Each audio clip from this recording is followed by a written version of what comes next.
দই দই দই ভালো দই দই দই ভালো দই।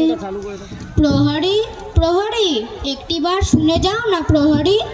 কি হলো বাবা, ওরম করে ডাকাডাকি কেন করছো? ভয় করো না আমাকে। কেন ভয় করব তোমাকে? যদি ধরে নিয়ে যাই? কোথায় ধরে নিয়ে যাবে? সেই অনেক দূরে, পাহাড় পেরিয়ে? একেবারে একেবারে রাজার কাছে যদি ধরে নিয়ে যাই? রাজার কাছে নিয়ে যাও না আমায়।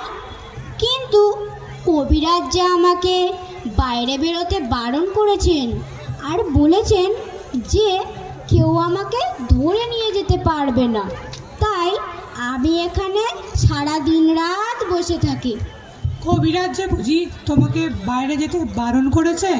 আহারে, তোমার চোখের নিচে কিরম কালি পড়ে গেছে, মুখটা শুকিয়ে সাদা হয়ে গেছে, আর তোমার হাতের শিরাগুলো কিরম টান টান হয়ে গেছে। আচ্ছা প্রহরী, তুমি এখন ঘন্টা বাজাবে না? না না বাবা, এখন ঘন্টা বাজানোর সময় হয়নি। ঘন্টা বাজানোর সময় হলে আমি ঠিক ঘন্টা বাজিয়ে দেবো। বেশ লাগে তোমার ওই ঘন্টার আওয়াজ। যখন দুপুরবেলা আমাদের খাওয়া হয়ে যায় তখন পিসে মশাই বেরিয়ে যান কাজে, আর পিসিমা রামায়ণ পড়তে পড়তেই ঘুমিয়ে পড়েন, এবং আমাদের ওই বাড়ির খুদে কুকুরটা গাছের নিচে ছায়ায় লেজে মুখ গুজে চুপটি করে শুয়ে পড়েন, এবং তখন তোমার ঘন্টা বাজে ঢং ঢং ঢং। বেশ লাগে আমার। আচ্ছা ঘন্টা কেন বাজে? ঘন্টা ঘন্টা তোমাদের সবাইকে বলে সময় কারোর জন্য থেমে নাই, সময় বয়ে যাচ্ছে। সময় বয়ে যাচ্ছে? সময় বয়ে কোথায় যাচ্ছে? কোন দেশে? সেই কথা তো বাবা কেউ জানে না, ওই দেশ কেউ দেখে আসেনি।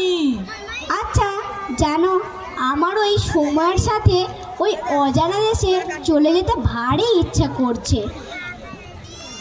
সেই দেশে একদিন সবাইকে যেতে হবে বাবা। আমাকেও যেতে হবে? হ্যাঁ, তোমাকেও যেতে হবে। কিন্তু কবিরাজ যে আমাকে বাইরে বেরোতে বারণ করেছেন। একদিন কবিরাজ স্বয়ং এসে তোমাকে হাতে ধরে ওই দেশে নিয়ে যাবে। না না, তুমি তাকে জানো না, উনি শুধু ধরে